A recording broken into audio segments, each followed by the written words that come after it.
Y así, eso. Y ahora eso ya quiero hacerlo grande. Acá.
¿Están bien? No, pero no me escucho. Pero ¿están viendo?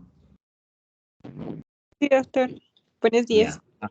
Ahora ya me escuchan, ¿no? Entonces ya vamos a empezar, ¿ya?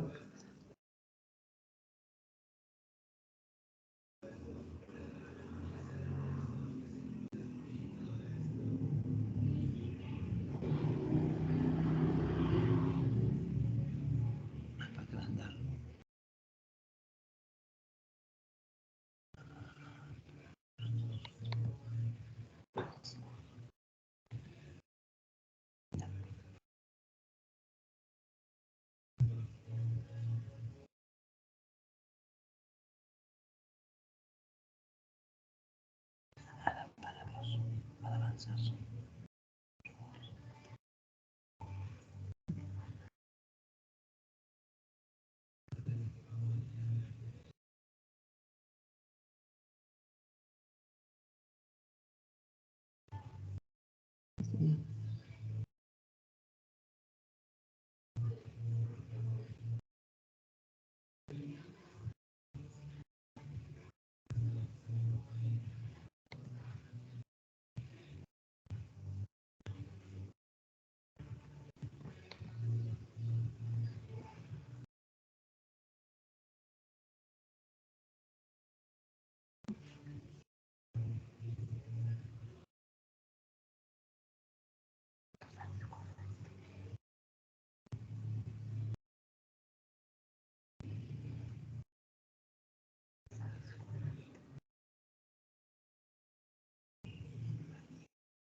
Esto porque acá.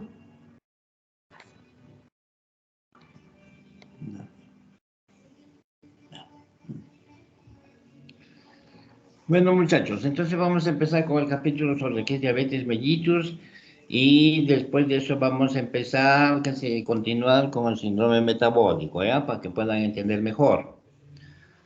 Listo, entonces, ¿me están escuchando, no? ¿Están bien? ¿Escuchan bien? Sí, Ya, doctor. ya, muy bien. Entonces vamos a empezar con la definición de lo que es la diabetes mellitus, ¿ya? Entonces, como siempre les digo en las clases prácticas, la diabetes mellitus, ya, la diabetes mellitus es una enfermedad o es un síndrome metabólico caracterizado, como dice acá, Es un síndrome metabólico caracterizado por el aumento de concentración de glucosa plasmática, ¿ya? Entonces aumenta, y una disminución absoluta o relativa de la producción de insulina por la alteración de los receptores periféricos a la insulina y un aumento de la producción de glucosa hepática. Entonces esta definición nos lleva a pensar que ustedes saben que todo lo que nosotros comemos ya se va a convertir en glucosa, que viene a ser el alimento esencial de las células. Y la función esencial de las células generalmente es la de crear proteínas. Muy bien, entonces cuando las células no se alimentan, entonces la concentración de glucosa plasmática aumenta, porque no está entrando la glucosa a la célula. Entonces nosotros nos preguntamos, ¿y por qué? ¿Qué es lo que está pasando? ¿Qué alteración hay para que no pueda la célula alimentarse? Entonces sabemos que la gran mayoría de nuestras células tienen receptores periféricos a la insulina, ¿ya?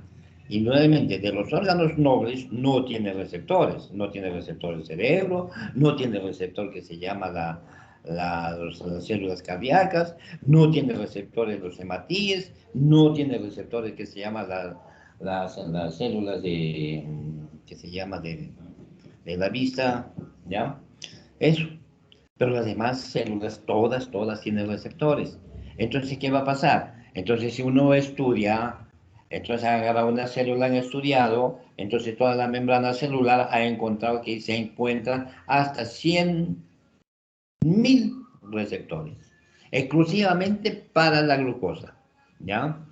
Entonces, en otras palabras, tenemos 100.000 puertas por donde entra cada célula las moléculas de glucosa. Muy bien. Entonces, si sabemos que son puertas, esas puertas deben tener su chapa y esas chapas deben tener una llave y para poder abrir esas puertas para que entre la glucosa a la célula. Bueno, entonces, ¿cuál es la llave? La insulina, ¿ya? La chapa es el receptor, ¿ya? Entonces, ¿qué va a pasar? Entonces tenemos, como nosotros, la sangre lleva glucosa, lleva insulina, lleva oxígeno, lleva todas las hormonas, lleva todas las células, ¿ya? Entonces, como va a la insulina, también sale la insulina, va a torrente sanguíneo, llega a la chapa, entra la llave, abre la chapa, y por consiguiente se abre la puerta, y entonces automáticamente se activan los glucotransportadores que están en el interior de la célula, van a la superficie de la célula, agarran la molécula de glucosa, la introducen y de esa manera se alimenta la célula. En el caso de que estemos hablando que en esos casos de diabetes no pasa eso. Hay mayor concentración de glucosa plasmática porque no está entrando a la célula, por un lado. Y segundo, porque esas chapas pueden estar tapadas o pueden estar mal, o porque hay pocas llaves, o sea, porque hay poca insulina o nula la insulina. Entonces eso nos lleva con esta definición, y a la vez de eso, como ven que no estas células se van quejando al cerebro, entonces automáticamente el hígado comienza a producir mayor cantidad de glucosa, ¿ya? Para compensar ese déficit de glucosa intracelular, que realmente es una alteración de membrana. Muy bien, entonces una vez que hemos hecho la definición y le hemos explicado para que más o menos la entienda, vamos a ver la etiología. Es de origen multifactorial, es lo que decimos, ¿ya? En que se conjugan factores genéticos y ambientales. Muy bien. Los factores genéticos, por ejemplo, el diabetes tipo 1 se evidencia alteración de genes ya diabetogénicos en el vaso del cromosoma 6, ¿ya? Factores ambientales, estudios realizados en las comunidades de los indios Pima, ¿ya? En Estados Unidos, demostraron que el estrés, la alimentación inadecuada y la falta de actividad física favorecieron el desarrollo de la enfermedad, ¿ya?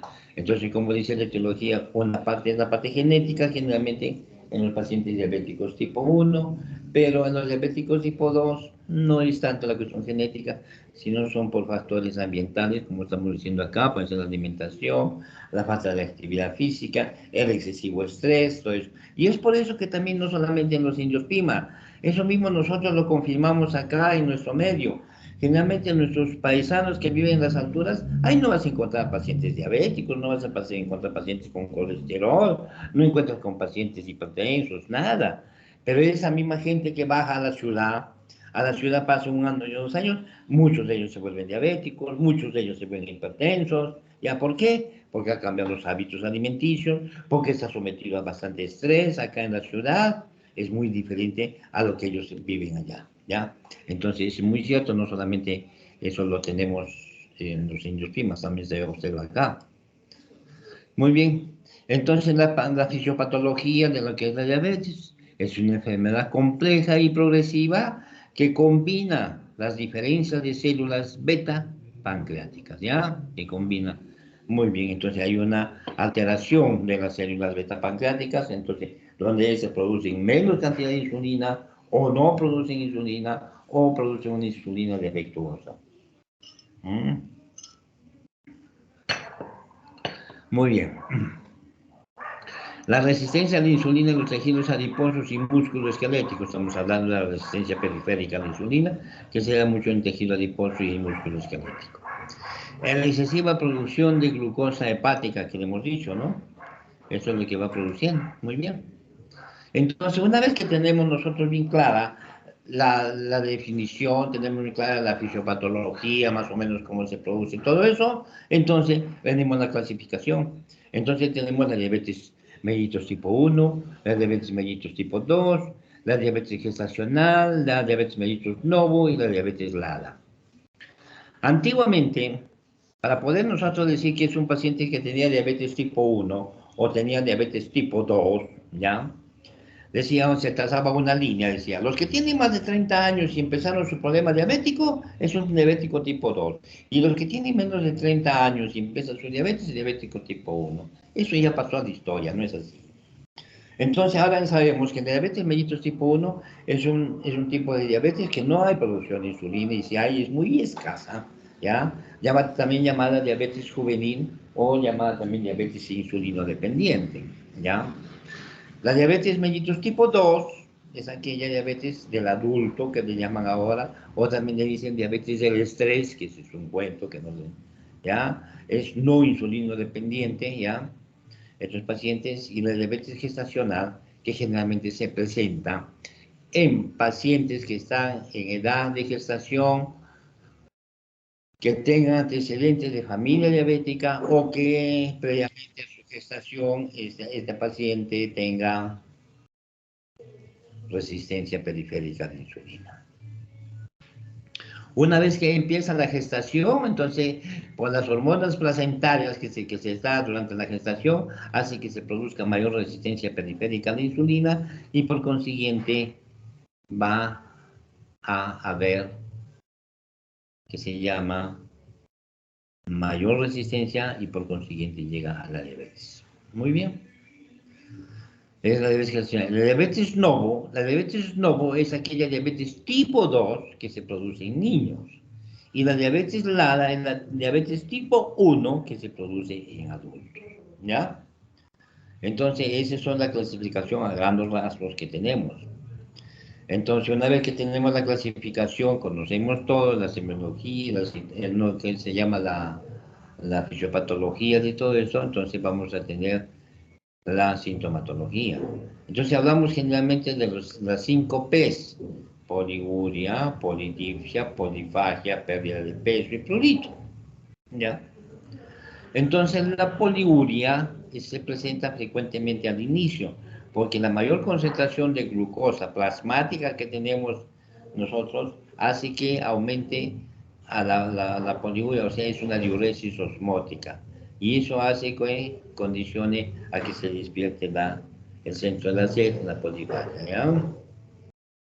Muy bien, la pérdida de peso porque se está consumiendo el paciente y el prurito generalmente es por un proceso de que se presenta, aparece un prurito generalizado o un prurito que se llama localizado. El prurito generalizado es que se produce en todo el cuerpo cuando hay una destrucción masiva de las envolturas de los nervios sensitivos por mayor concentración de glucosa. y el prurito localizado es aquel que se produce generalmente en la esfera genital, donde esto se produce por micosis, ¿ya?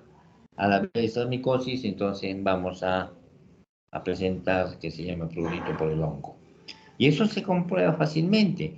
Cuando viene un paciente, que más que todo mujer, por el hombre casi no lo dice, tenemos un paciente, ¿ya? Que tiene una glucosa más o menos de 230 a 250 y toda la sintomatología de la especie, entonces dice, y no lo dice, y le pregunto, ¿y usted no tiene prurito vaginal? Dice, sí, sí, doctor, me está picando. Dice. Muy bien, entonces bajamos los niveles de glucosa sin darle ningún tratamiento antimicótico, ¿ya? Entonces, ¿qué va a pasar? Vamos a tener que disminuir los niveles de glucosa y automáticamente ese prurito desaparece. Y eso es una explicación porque las células inmunológicas también, que se alimentan de que se llama de glucosa. Entonces, como no se están alimentando también, entonces su función inmunológica está disminuyendo, ¿ya? Entonces, eso es la sintomatología que generalmente no tenemos ahí. Muy bien. Entonces, para hacer el diagnóstico, ¿cómo hacemos el diagnóstico? Según los lineamientos de la Asociación de Diabetes Americana, se define como glucosa en ayunas aquellos pacientes que tienen menos de 100 miligramos en ayunas. Los que tienen más de 100 miligramos, de 100 a 125 miligramos, lo que llamamos la prediabetes o intolerancia a hidratos de carbono. Y los que igual a más de 120 miligramos en 2 tomas diferentes, ya consideramos un paciente diabético. Según los datos de la asociación que se llama europea, ¿ya? Entonces tenemos una hemoglobina glicosilada, debemos tener que un paciente que no es diabético tiene hasta 5.6, es normal, y de 5.7 a 6.4 es una prediabetes, y más de 6.5 ya es una diabetes, ¿verdad? Muy bien. Entonces, desde el punto de vista diagnóstico, desde las glucosas en ayunas y las hemoglobinas glicosiladas. El diagnóstico de diabetes tipo 2, entonces tenemos en ayuno, tenemos una glucosa, pues normalmente es menos de 100, ya dentro de los rangos de referencia normal. Bueno, y cuando entonces hacemos un diagnóstico de diabetes cuando tiene más de 126 en ayunas. Y cuando a las 2 horas ya de haber ingerido una carga de glucosa sanguínea de 75 gramos, que eso es lo ideal, porque hay veces, muchas veces se hace una carga de glucosa sanguínea de 100, y eso, bueno, se permite, pero no es lo ideal, ¿ya? Entonces, si el paciente normalmente no debe tener más de 140, pero si tenemos desde 140 a 199 y más de 200, es una diabetes mellitus, ¿ya? Con relación a la hemoglobina glicosilada, sabemos que si 5.6 menos de eso es normal, y cuando tenemos más de 6.5 ya son pacientes diabéticos. Bien. Entonces, tenemos un criterio de diagnóstico. Debe cumplirse 2 o más ya de los siguientes criterios para hacer el diagnóstico. Síntomas de la diabetes puede ser poliuria, polidricia, pérdida de peso no explicada y una concentración plasmática alterada de glucosa que sea mayor o igual a 200. ¿Mm?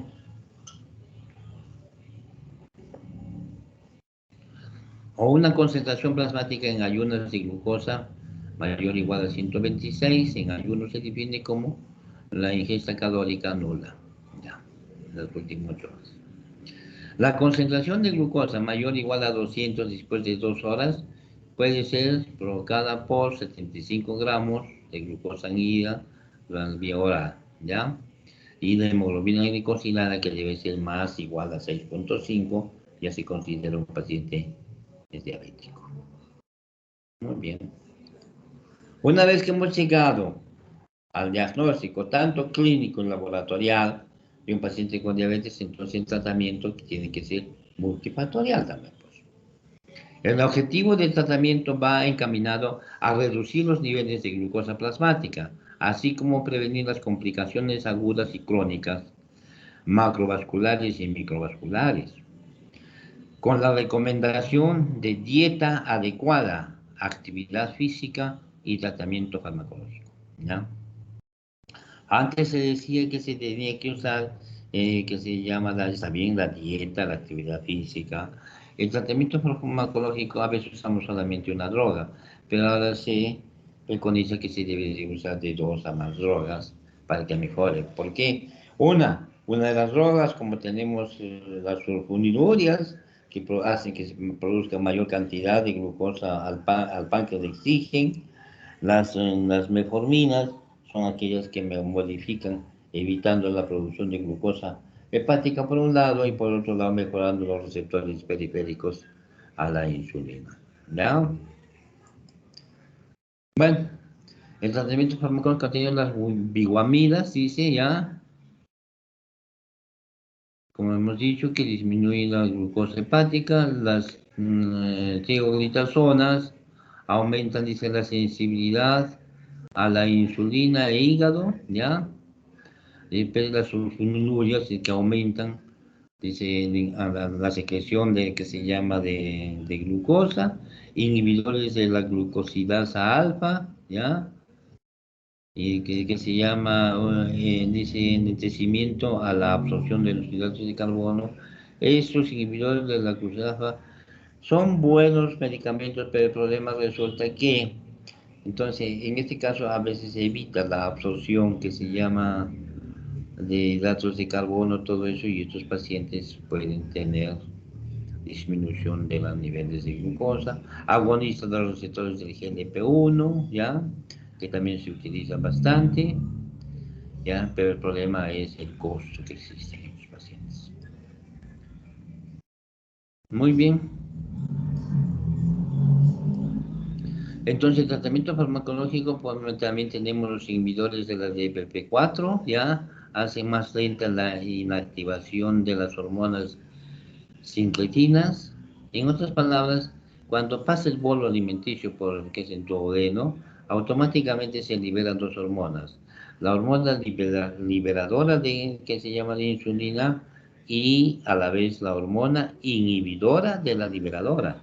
Entonces he encontrado que en los pacientes diabéticos tipo 2 tenemos mayor concentración de la hormona inhibidora, de la liberadora. Y tenemos también los inhibidores de la GLT2, ¿ya? Entonces se aumenta la secreción renal de la glucosa, entonces se actúa botando la glucosa por orín, ¿ya? El único, no es problema, sino a veces es que de cierto tiempo estos pacientes pueden presentar micosis vaginal o peneana, qué sé yo, por falta de higiene. Como estás botando glucosa por orina y no hay una buena higiene, entonces los hongos polulan. Como están polulando ahí se crece más. Y bueno, las insulinas de reemplazo a la pérdida de la producción de insulina, ¿ya? No producida por las células beta pancreáticas. Tenemos insulinas de acción rápida, ultra rápida, de acción intermedia, de acción lenta. Podemos combinar los tipos de insulina, podemos combinar insulina con biguamidas, podemos combinar con los inhibidores de la DPP4, podemos combinar la insulina con los GLT1, GLT2. Entonces se puede hacer muchas combinaciones de acuerdo a cómo podamos encontrar pacientes. Muy bien. Y entre las complicaciones que podemos tener en estos pacientes son las agudas, son con hiperosmolar, la cetosis diabética.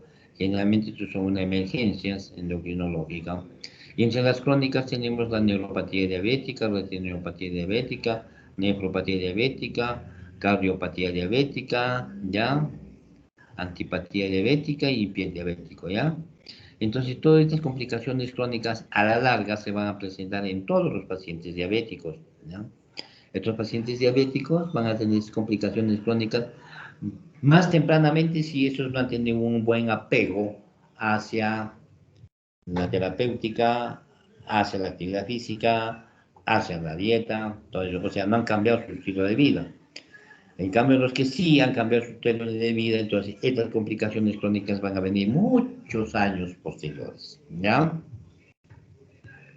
Esas serían las complicaciones que tenemos, porque generalmente las agudas se presentan, sabemos que el coma hiperosmolar, ¿ya? Se presenta más en pacientes diabéticos tipo 2, mientras que la cetosis diabética en diabéticos tipo 1, ¿ya? Y las crónicas se van presentando generalmente en todos los pacientes, sea diabético tipo 1 o diabético tipo 2. A ver. Entonces ahora vamos a hablar un poquito del síndrome metabólico, ya que hemos hablado sobre el problema diabético. ¿Qué cosa es el síndrome metabólico?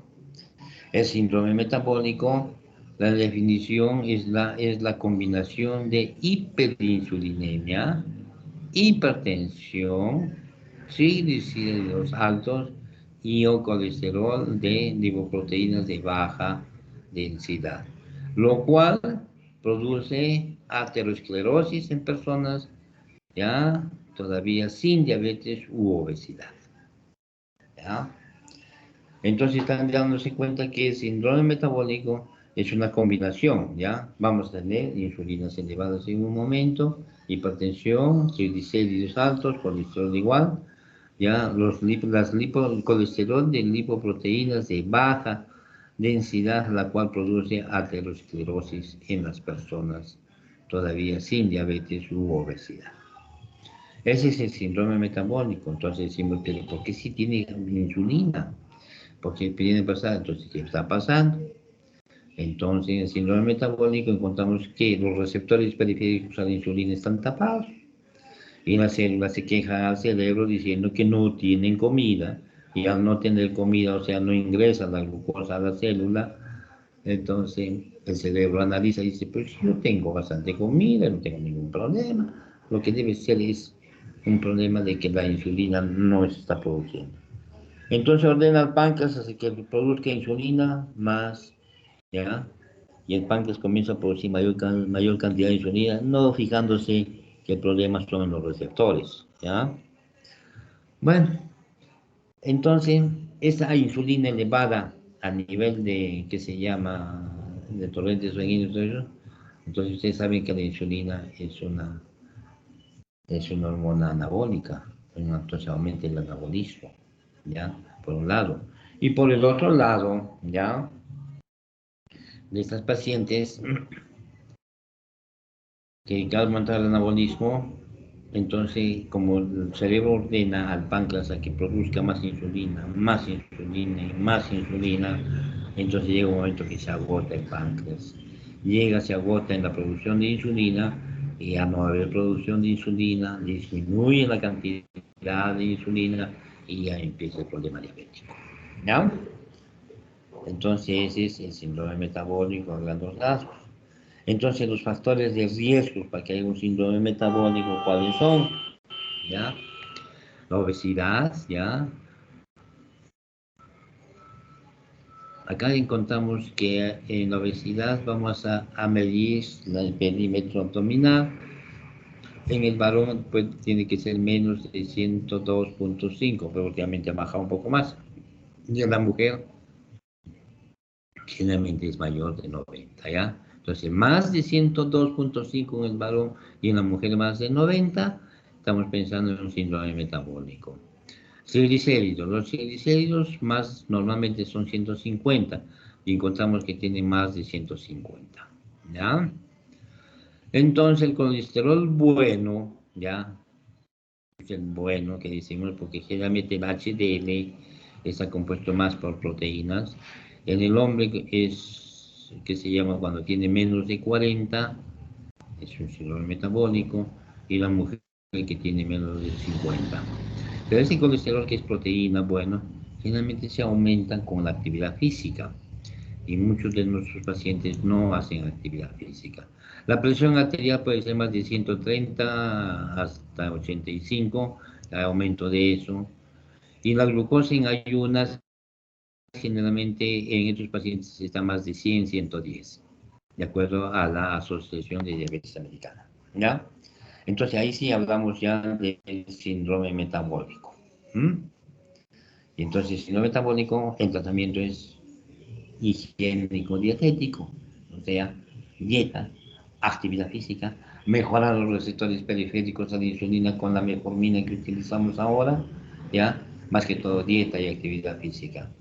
Es difícil porque si hay muchos pacientes a veces se han comprometido, ahora ojalá están, ojalá ya pues, tiraron la toalla, para ellos es comer, no hacer actividad física, esa es su vida.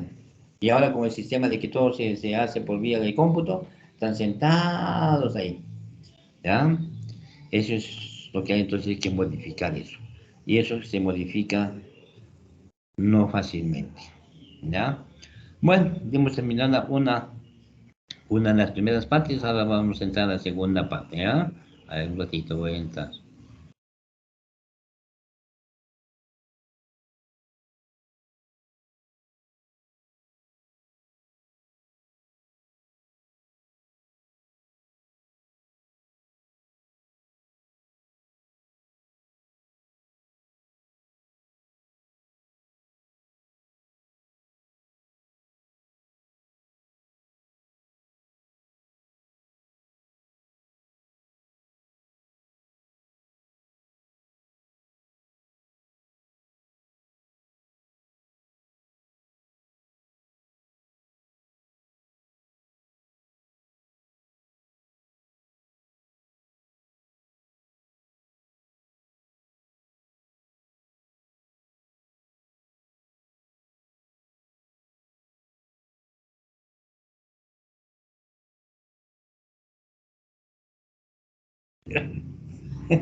Las cosas que pasan, ¿ya? Está bien, ya por nomás. Ya. Bueno, están viendo, ¿no? Contéstenme, Sí, pues. doctor. Sí, doctor, sí se ve. Parece que ya. Bueno, vamos a hacer ahora el eje hipotalámico suprarrenal, donde vamos a hablar ahí sobre la enfermedad y el síndrome de Cushing y el Alzheimer, ¿ya? Bueno, entonces, seguimos. Acá para que tengan un recordatorio sobre la glándula suprarrenal, ¿ya? Esta es la forma de la glándula suprarrenal, ustedes saben que se encuentra a nivel de los riñones por encima, en forma de triángulo, son dos, y esta es su composición histológica.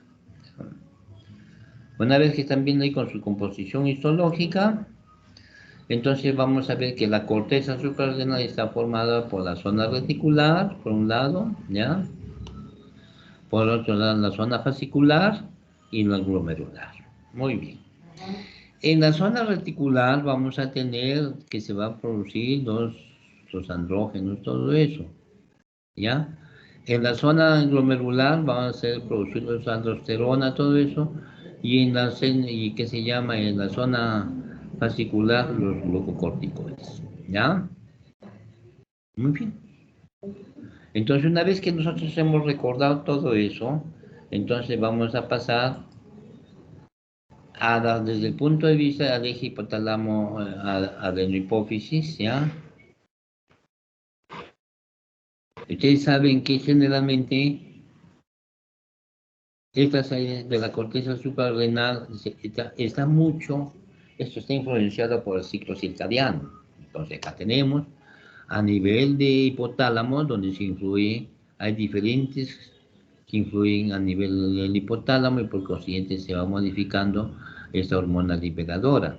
Y esta hormona liberadora va a pasar acá a hipófisis, ¿ya? Y en hipófisis va a ser que se produzca la ACTH. Y al producirse la ACTH, esta ACTH es vertida a sangre y pasa a la glándula suprarrenal para que se produzcan los corticoides, glucocorticoides, todo eso. Una vez que se han producido los corticoides, glucocorticoides, van a torrentadores y los sensores de hipotálamo y de hipófisis sensan la cantidad de cortisol que hay. Y si tenemos mucho cortisol, automáticamente la hormona liberadora ya disminuye su concentración y por consiguiente va a disminuir la concentración de ACTH. Ya. Y al haber menos ACTH va a haber menos producción de corticoides. Entonces eso se llama el sistema de feedback negativo. De esa manera se va controlando la producción de los glucocorticoides.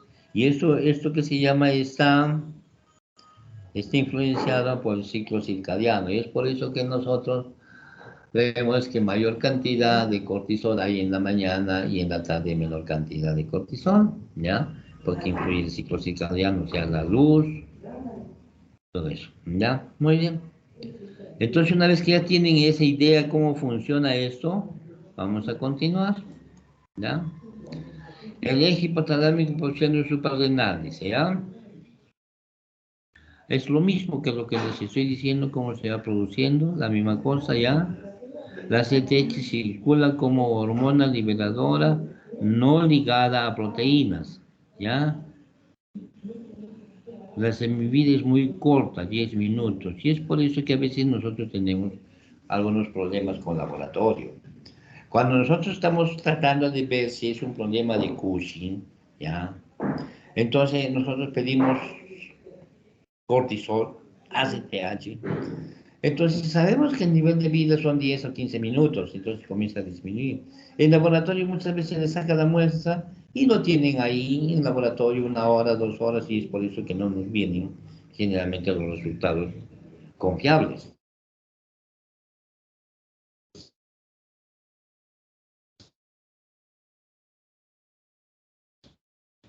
Así es. Entonces, acá dice las concentraciones normales de ACTH actúan, ¿dónde está sobre para aumentar el cortisol cuando falta? Eso es lo que estamos hablando de el sistema de feedback negativo. Bueno, vamos a seguir. La vía esterogénica, o sea, todo esto, los glucocorticoides, todo lo que se va a producir, todo eso se produce a partir del colesterol. El colesterol empieza ahí para que se produzcan al final lo que se va a producir en estos casos, y va a actuar en todos los diferentes órganos posteriormente. Todo. Entonces, los corticoides actúan en todos los órganos de nuestra economía, ¿ya? Es igual los estímulos que puede producir acá a nivel de glándula suprarrenal y cómo va actuando a nivel renal y todo eso en la filtración, todo eso, ¿ven? Entonces hay la hipovolemia, cuando hay baja de presión, automáticamente tiene que elevarse los niveles de corticoides para que produzca su sistema nervioso central, por acción de la CTH, la pituitaria, la glomerulotropinas, dice ya. Entonces, factores renales, entonces todo va actuando en eso por la acción de los corticoides. Función de los esteroides suprarrenales. Entonces, los esteroides tienen una actividad diabetógena, entonces aumenta la cantidad de glucosa. Efecto inmunosupresor.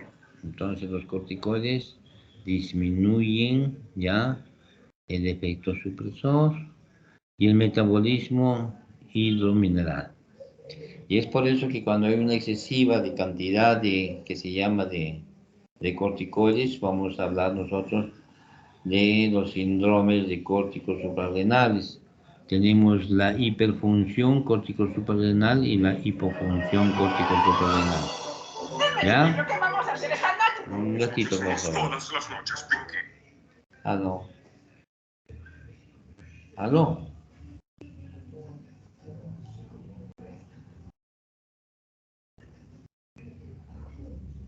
¿Para cuándo? ¿A qué hora?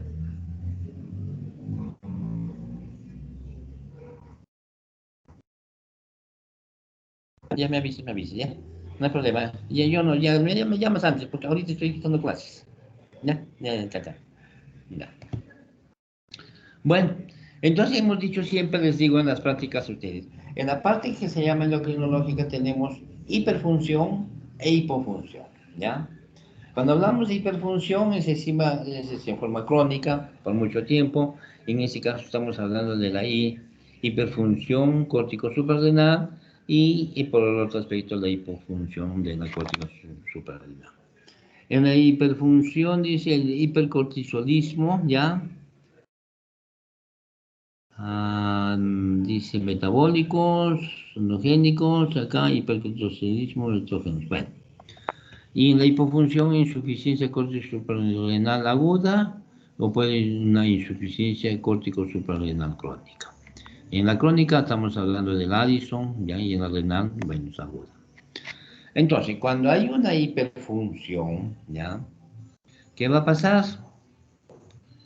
Hablamos del síndrome de Cushing, por ahí cortisolismo metabólicos acompañados de hipersecreción de mineralocorticoides o de andrógenos. Muy bien. Entonces, ¿qué pasa cuando tenemos mucha producción? Entonces tenemos que hacer una clasificación. Esta clasificación que tenemos que hacer en estos pacientes, ¿ya? Deficiencia de la acción del glucocorticoide. Bueno, pero ¿cuál es la clasificación? Esta clasificación podemos decir, cuando hay hipercortisolismo, aumento del cortisol, puede ser por procesos endógenos y por procesos exógenos, ¿ya? Entonces nos preguntamos, ¿por qué es un proceso endógeno? Mejor dicho, exógeno. Empecemos por los exógenos. El exógeno es aquellos pacientes que consumen corticoides, ¿ya? A altas dosis y largo tiempo. Generalmente son pacientes que tienen alteraciones respiratorias tipo asma, son pacientes que tienen alteraciones que se llama de artritis, artrosis, o sea, procesos reumatológicos, son pacientes que tienen problemas de piel tipo psoriasis, qué sé yo, ¿ya? Son pacientes que tienen algún proceso oncológico que les indican altas dosis de corticoide y por largo tiempo. Entonces, estos pacientes van a presentar lo que se llama el hipercortisolismo, pero exógeno, porque están tomando.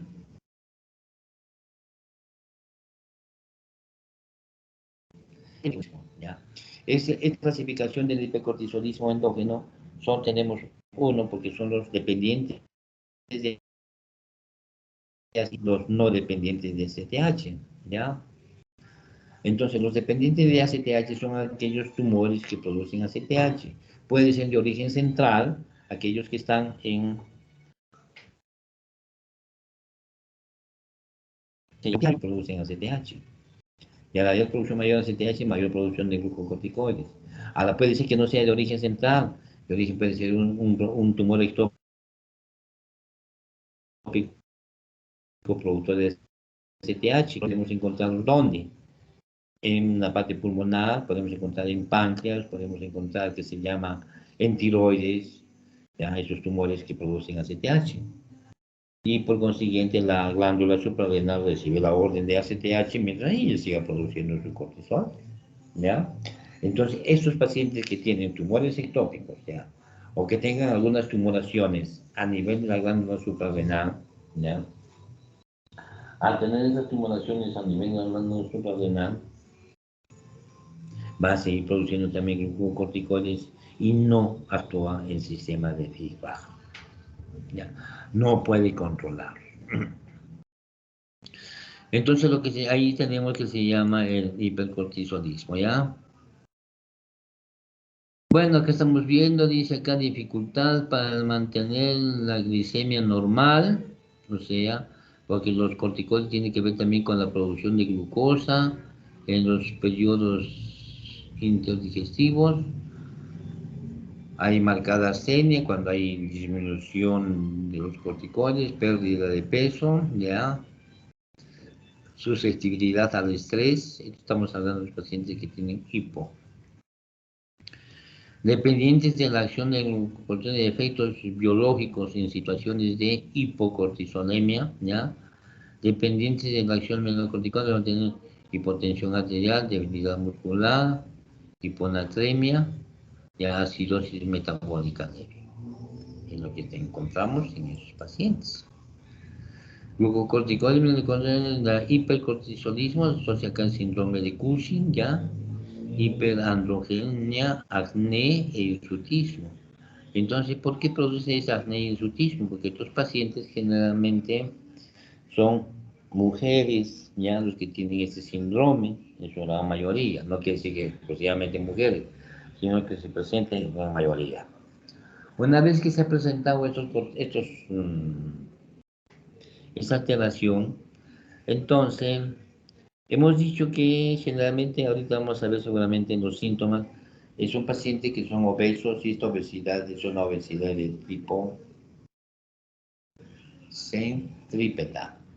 O sea, la obesidad es en tórax y abdomen y disminución de los brazos, o sea, la disminución de miembros inferiores y de brazos, ¿ya?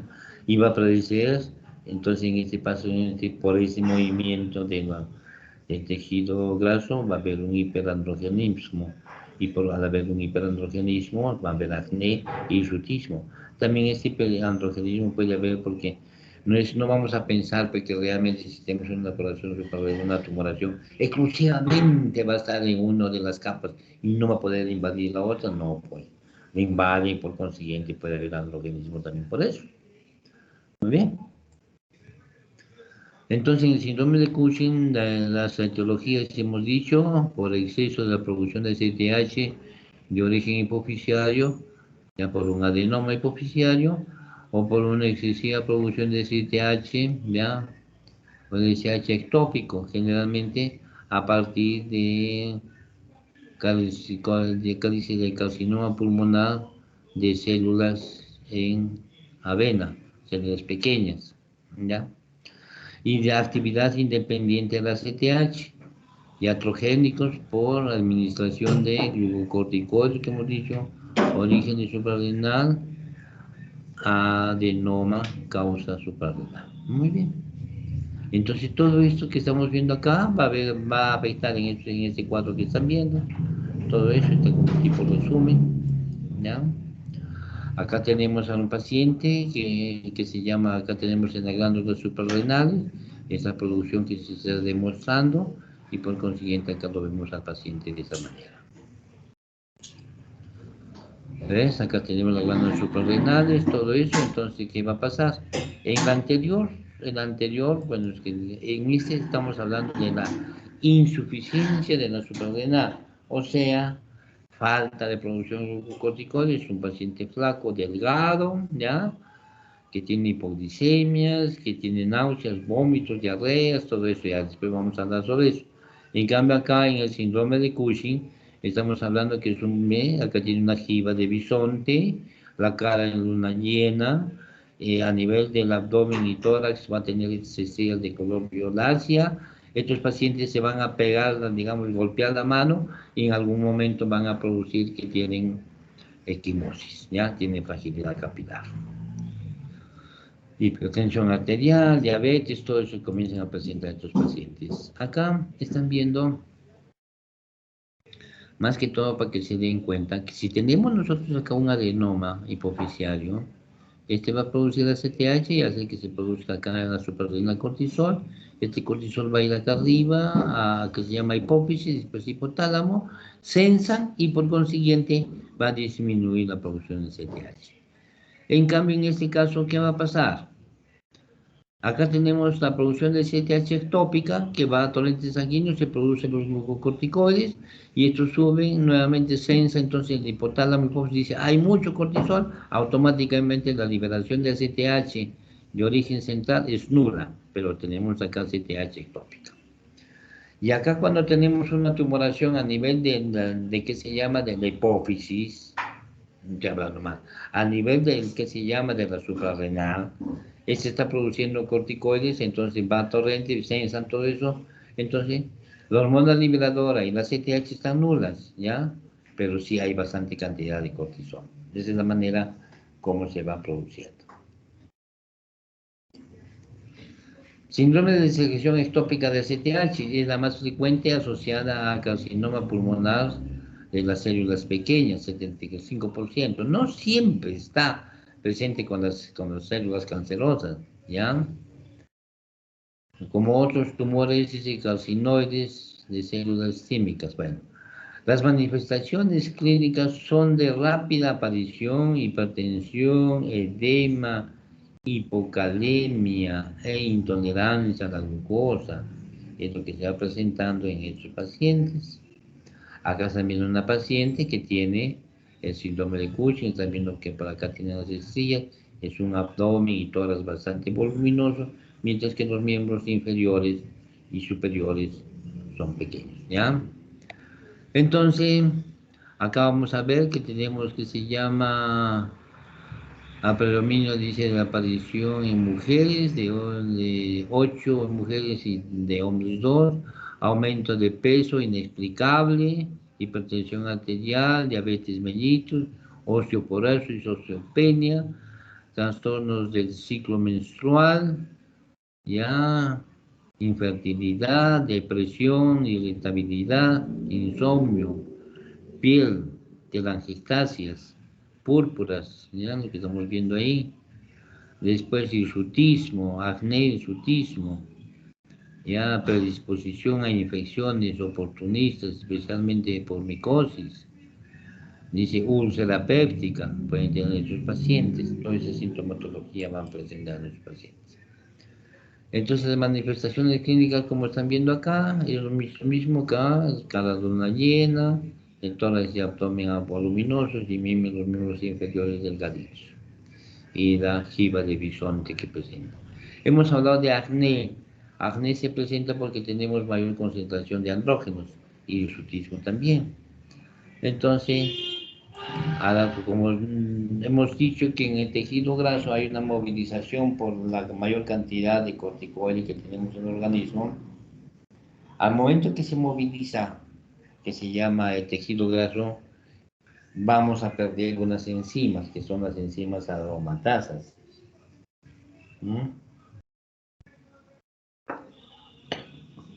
La aromatasa, su función es de los andrógenos convertirlos en estrógenos.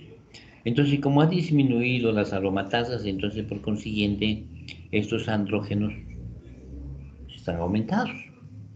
No son convertidos a estrógenos y es por eso que presenta hirsutismo y acné en estos pacientes mujeres, ¿no?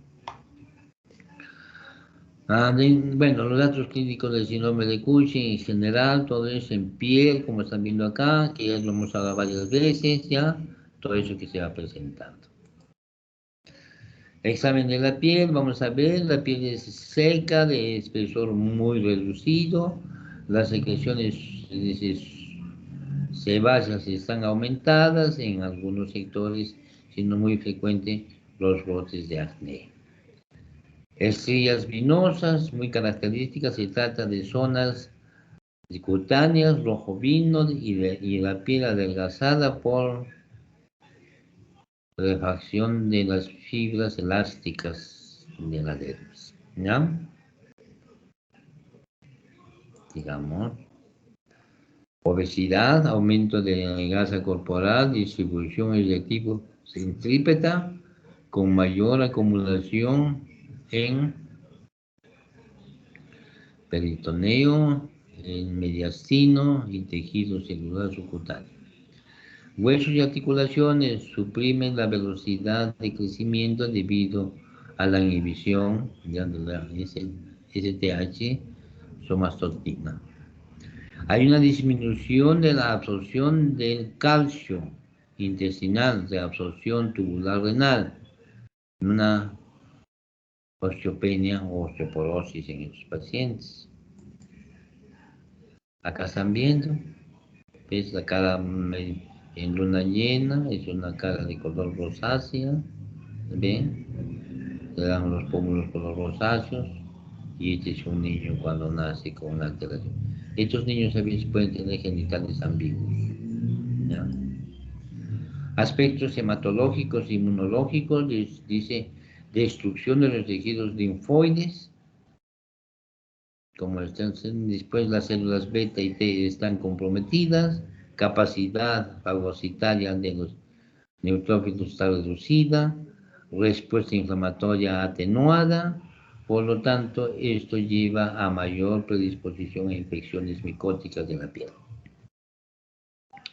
En el sistema cardiovascular tenemos la hipertensión arterial, que es multidisciplinaria, sobrecarga de volumen, efecto directo sobre la aldosterona, aumento de la sensibilidad de las arteriolas a la catecolaminas.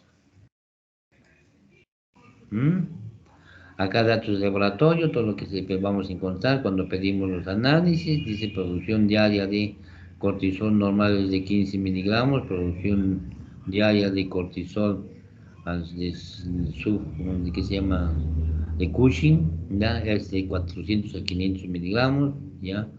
Generalmente en estos pacientes pedimos nosotros el cortisol urinario de 24 horas. Se puede pedir cortisol hemático, se pide, cortisol hemático, cortisol salival, todo eso se va pidiendo también. Pero es muy importante que nosotros tengamos, ya, y estas son las alteraciones en el hígado, tejido adiposo, el músculo esquelético, glucosa plasmática, como va alterando la mayor concentración de corticoides.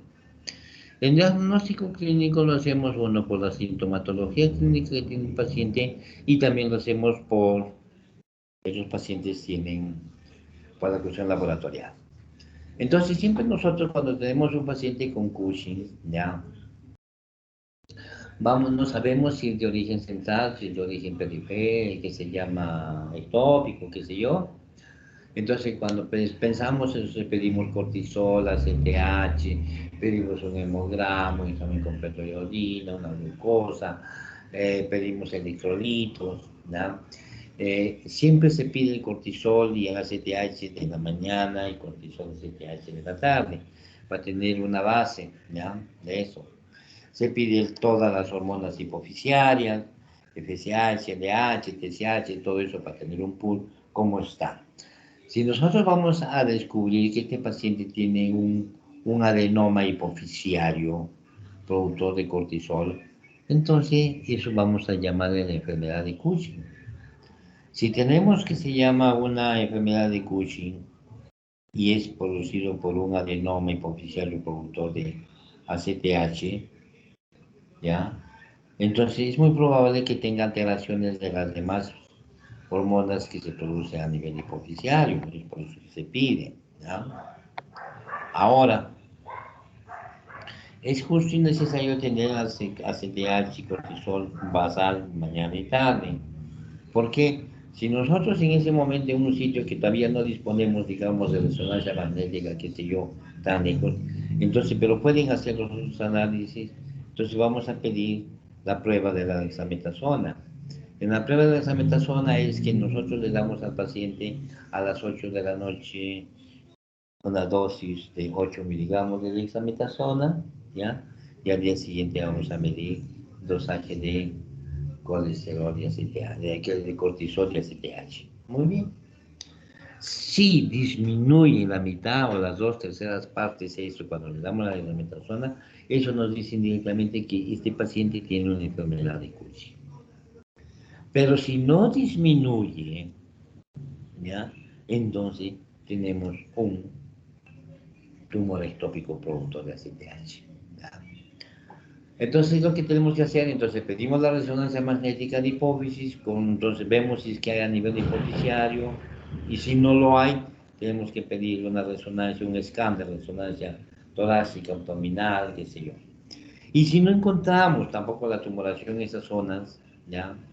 Entonces lo que tenemos que hacer es que cateterismo selectivo, y estos cateterismos selectivos se hacen desde las venas petrosas del cerebro hacia que se llama, cada vez se saca CTH, se va sacando cortisol, ¿ya?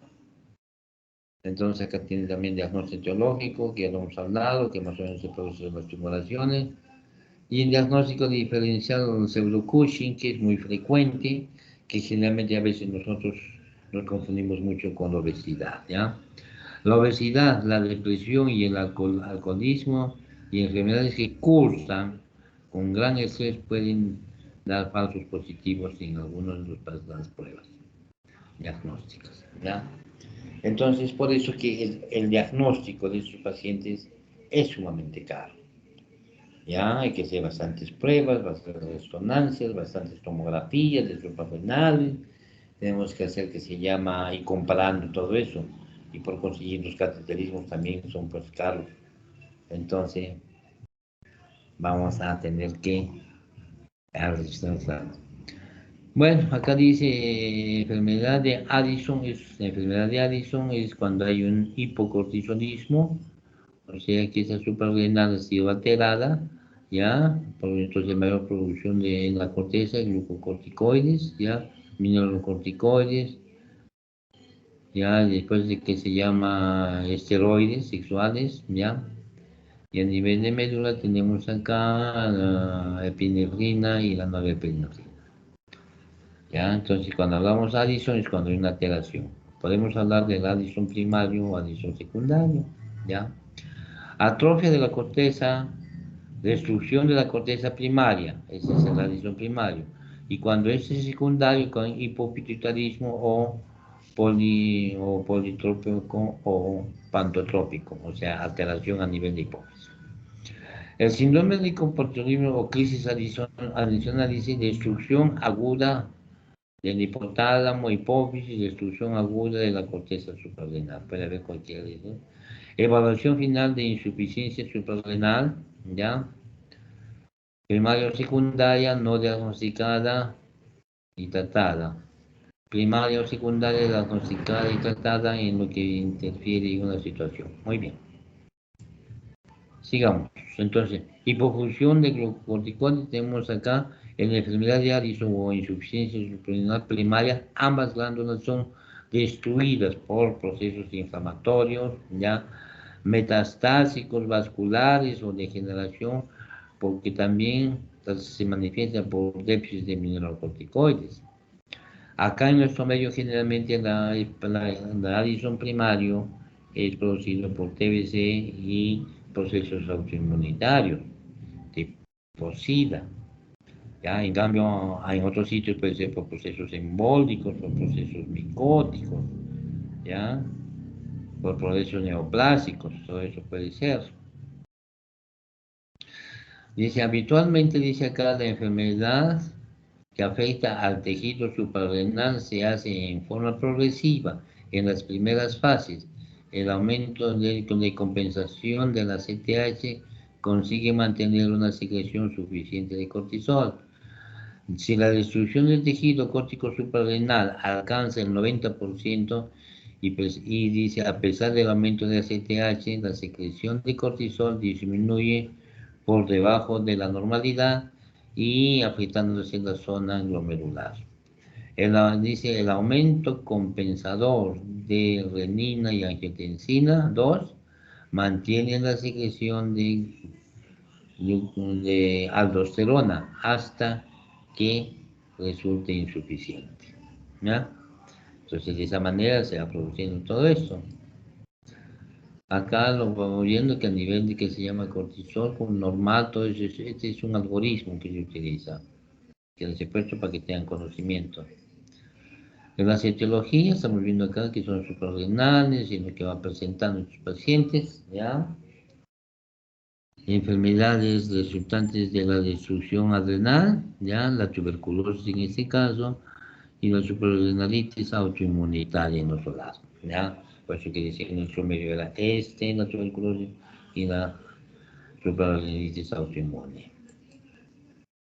La clasificación puede ser exógena, farmacológicos, las más frecuentes son las endógenas, primaria, destrucción de las glándulas suprarrenales y secundaria, debido a enfermedad o lesiones quirúrgicas a nivel hipotálamo. ¿Ya? Factores de riesgo, tenemos acá factores de riesgo vasculares, neoplásicos, metabólicos, farmacológicos, genéticos. Todos son los factores de riesgo que puede dar esto. La anatomía patológica dice en la suprarrenalitis autoinmunitaria se observa atrofia de la corteza suprarrenal que afecta a las 3 capas, con infiltración inflamatoria inicial y necrosis de la médula suprarrenal. Entonces va avanzando así, ¿ya?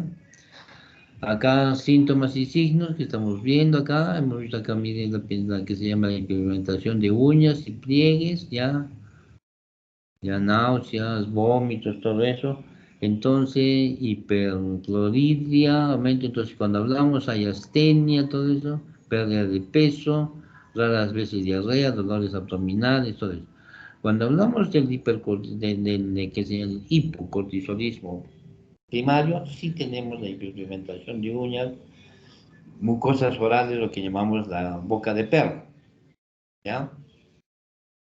Mientras si nosotros tenemos un Addison secundario, no va a haber estas hiperpigmentaciones, no va a haber. Ese es característico del primario, ¿ya? Manifestaciones clínicas, dice atenia, síntomas y signos, síntomas, astenia, anorexia, adelgazamiento, mareos, náuseas, vómitos, depresión, amenorrea, ya, disfunción eréctil, y signos tenemos hiperpigmentación, hipotensión arterial, que se llama hiperpotasemia, piel seca, deshidratación, todo eso, ¿no? Son los que sienten esto. Ves acá también que se llama a nivel de los pliegues, de hiperpigmentación que hay en estas zonas, ya. La hiperpigmentación dice, hay un lado clínico importante por la alteración diagnóstica inicial, pero en los cuadros de inicio agudo por complejidad suprarrenal suele estar ausente. Es lógico, es una parte crónica. Muy bien. Sigamos el diagnóstico, vamos a hacer detección de cortisol de CTH por la mañana y en las 8 horas, permitiendo establecer diagnósticos en la gran mayoría de las personas. Concentración de cortisol inferiores a 5 miligramos y de ACTH superiores a 250 por el sistema de fibra negativo.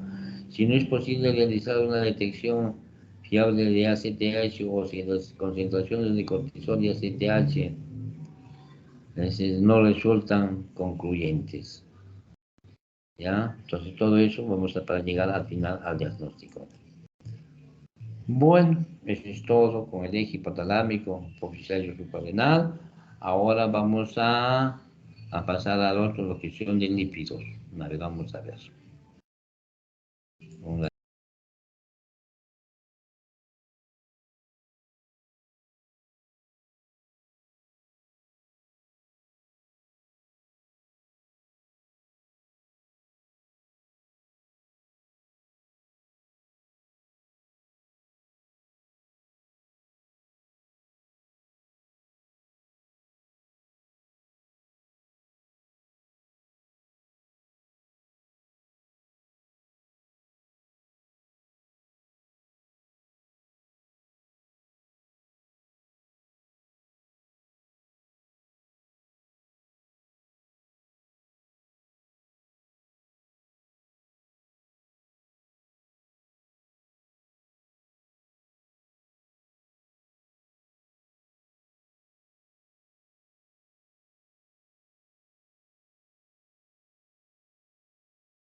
Ya, ahora vamos a hablar sobre el metabolismo de los lípidos. ¿Ya? ¿Me están escuchando, no? ¿O se están durmiendo? Sí, doctor. Ah, sí. Tú eres la única que escucha, creo. ¿Mm? Ya, vamos a hablar sobre el metabolismo de los lípidos. Muy bien. Entonces, ¿qué cosas vienen a ser los lípidos? Nosotros nos preguntamos. ¿Ya? Los lípidos son biomoléculas orgánicas formadas básicamente por carbono, ¿ya? Hidrógeno, oxígeno, es el pues, ¿ya? Pero en porcentajes mucho más bajos, es el oxígeno. Además pueden contener también fósforo, nitrógeno y azufre. Ya son insolubles en el agua, los lípidos. ¿ya? Pero solubles en disolventes orgánicos como éter, cloroformo, benceno, qué sé yo. Y después dice, son derivados por esterificación y otras modificaciones de ácidos grasos. Ácidos grasos. Y hay una derivación, dice, de la oposición y posteriores modificaciones de unidades inmunoprenoides. Muy bien. Una vez que ya saben que los lípidos son biomoléculas orgánicas formadas, entonces vamos a ver qué pasa. Función de los lípidos, ¿ya? ¿Cuál es la función? Una es energética, combustible de alto valor calórico y de uso diferido. Solo admiten degradación anaeróbica, ¿ya? Pues, mejor dicho, aeróbica, o sea, con la respiración aeróbica. Estructural, forman las membranas plasmáticas de todo tipo de seres vivos. Reducen, dice, recubren órganos y dan consistencia proteica. Entonces estamos viendo que es energética, es estructural, informática y apoyo a biocatalizadores, señales químicas como esteroides prostaglandinas y función transportadora de lipoproteínas, ácidos biliares y aportan ácidos grasos esenciales. Entonces es función de los lípidos y todos estos lípidos tienen mucha importancia en nuestro organismo. Entonces hablamos ahora de las lipoproteínas. Lipoproteínas son proteínas que transportan a los lípidos. Complejos de alto peso molecular, en su mayoría esféricos, que transportan lípidos a través de los líquidos del organismo hacia los tejidos y desde los mismos, o sea, va y viene, ¿ya? Esas son las lipoproteínas, ¿ya?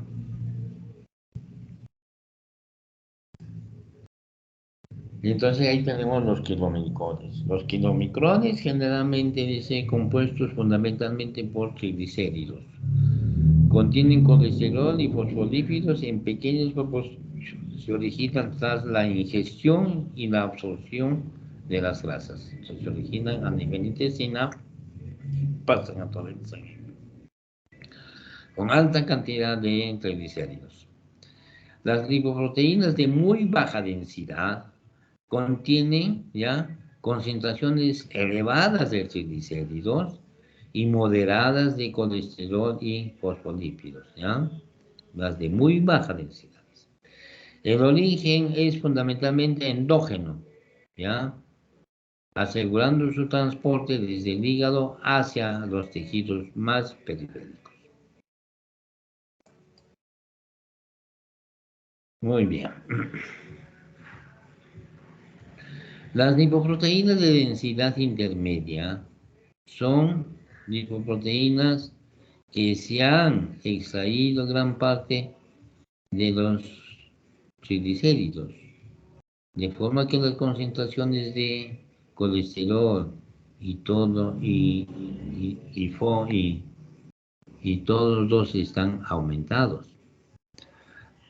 Ya, después las lipoproteínas de baja densidad, el LDL, ya, son proteínas a las que se han extraído todos los triglicéridos, ¿ya? Dejando una concentración elevada de colesterol. Las lipoproteínas de alta densidad, entonces contenido por un alto porcentaje de proteínas y menor concentración de colesterol. Y es por eso que decimos que es el colesterol bueno, mientras que el LDL es el colesterol malo, ¿ya? Entonces por eso que viene ahí todo eso, ¿no? Acá tenemos que se llama una tabla de las lipoproteínas, su densidad, los triglicéridos que contienen triglicéridos, colesterol y apoproteínas, ¿ya? Tenemos kiloglicones, todos de muy baja densidad, de alta densidad, todo eso. Para que, acá desde el punto de vista esquemático sabemos que tenemos acá el LDL, que es el que decimos el colesterol malo, acá está como diablo, y el HDL, como es un angelito que es el colesterol bueno, pero lamentablemente este angelito muy poco aparece en toda la economía de nuestros organismos. Más está por la clase de alimentación que tenemos, ¿ya? Y ese todo viene a ser una apolipoproteína, ¿ya? Como los va cargando. Las apoproteínas, dice, median el catabolismo de las lipoproteínas actuando a nivel de las enzimas lipolíticas y receptores celulares que renuevan las lipoproteínas del plasma, ¿ya? Acá tenemos a la apolipoproteína, ¿ya? Son estas, ¿ya? Que son un tipo enzimático que remueven, ¿ya? No sé, es otra, acá tenemos otra. Acá están viendo cómo está formado el colesterol, los triglicéridos acá interiormente. Y eso, y saben que la membrana celular está formada por fosfolípidos. Estos son la membrana celular. Ese es el esquema de una apolipoproteína.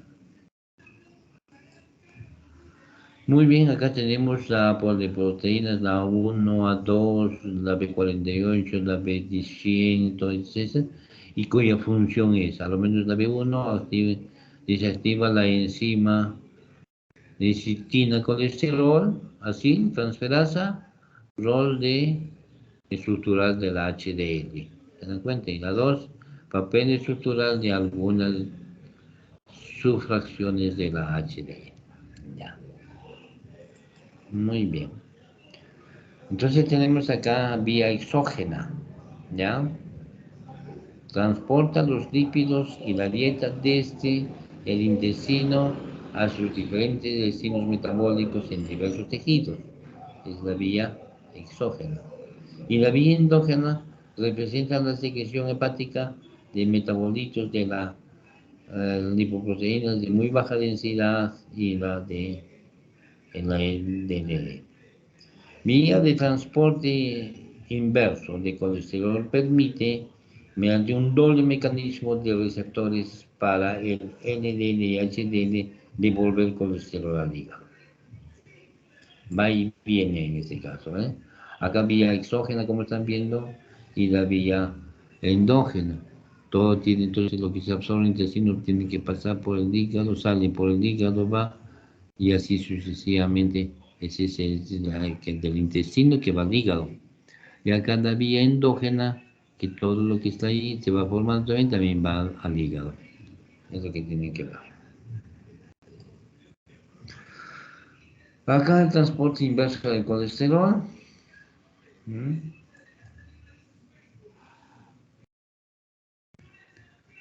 Ligeramente dice está mediado por la A1, ¿ya?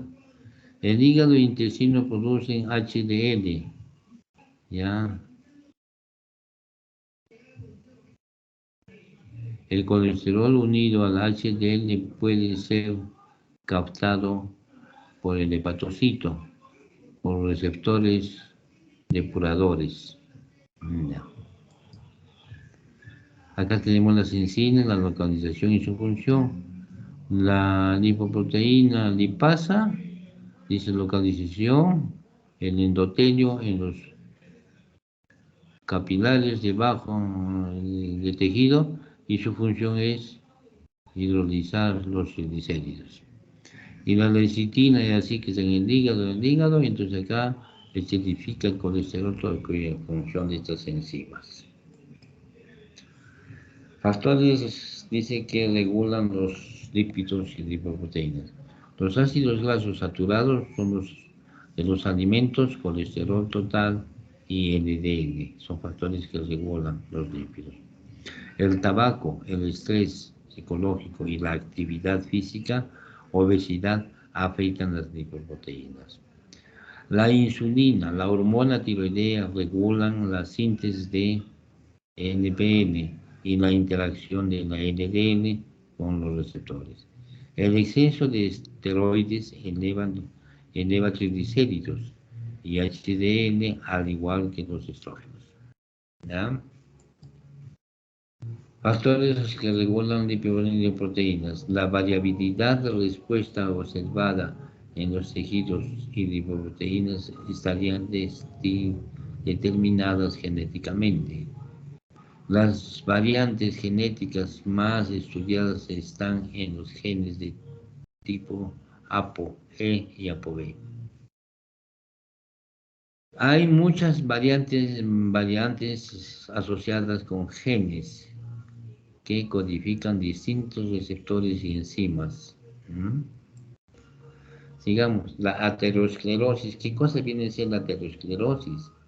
Sin duda, la epidemia de nuestros días. Todos hablamos de aterosclerosis, siempre hablamos de eso.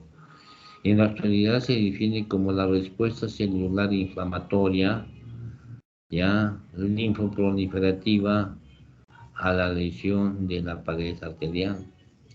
Entonces, en la lesión de la pared hay una lesión por un proceso inflamatorio, ya tanto sea de glucosa o de otra causa, entonces va a haber una situación que se define como una respuesta inflamatoria. ¿Ya? Muy bien. Procesos involucrados en la aterosclerosis. Hay una disfunción endotelial, influjo de lípidos, ¿ya?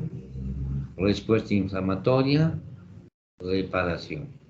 ¿Ya? Entonces, por el proceso inflamatorio hace que se produzca todo esto.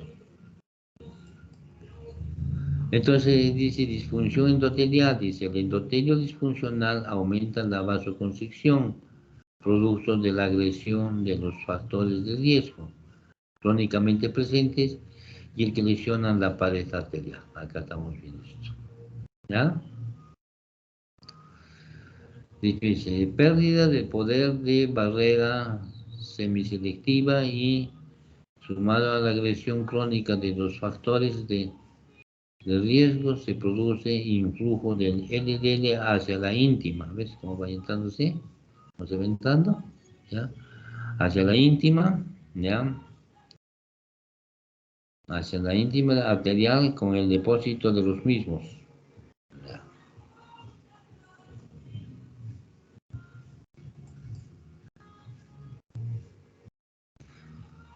Después viene un proceso inflamatorio, dice adherencia y reclutamiento de leucocitos circulantes, ¿ya? Los monocitos, dice, los monocitos circulantes pasan pasan a macrófagos en la íntima arterial. Los macrófagos fagocitan los lípidos del endotelio y adquieren el aspecto de células espumosas, apoptosis. ¿Ya? Por consiguiente, vamos viendo esas células espumosas. Y va reparando, entonces. Dice, a las células espumosas ocurre la oxidación de los LDL, provocando intensa inflamación. Y acá, ¿está bien? Y se va metiendo debajo de la íntima, ¿ya? Intensa inflamación, la síntesis de colágeno y migración de células de músculo liso de la capa media a la pared vascular para formar una capa fibrosa. Activación del sistema inmune, ¿ya? Fagocitos 1 y formación de las placas de ateroma. Al final te viene a ser una placa de ateroma. Placa de ateroma, dice el núcleo lipídico, colesterol y células espumosas. La membrana fibrosa celular de músculo liso y colágeno. Acá están viendo las placas, cómo se va formando. Esta es pequeña y esta es grande. Epidemia aterogénica. Alteración lipídica, lipoproteína asociada a un riesgo cardiovascular elevado y caracterizada por asociación de la HDL bajo, ya, triglicéridos elevados, alta proporción de partículas LDL, pequeñas y densas, ya, Ese riesgo cardiovascular está presente incluso en individuos con LDL normal.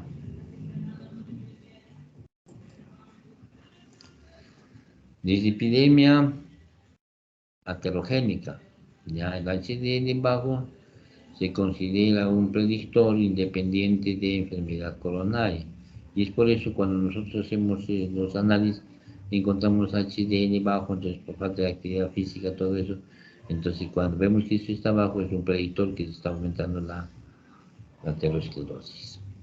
La asociación de triglicéridos elevados y HDL bajo tiene una asociación sinérgica en relación con el riesgo de cardiovascular.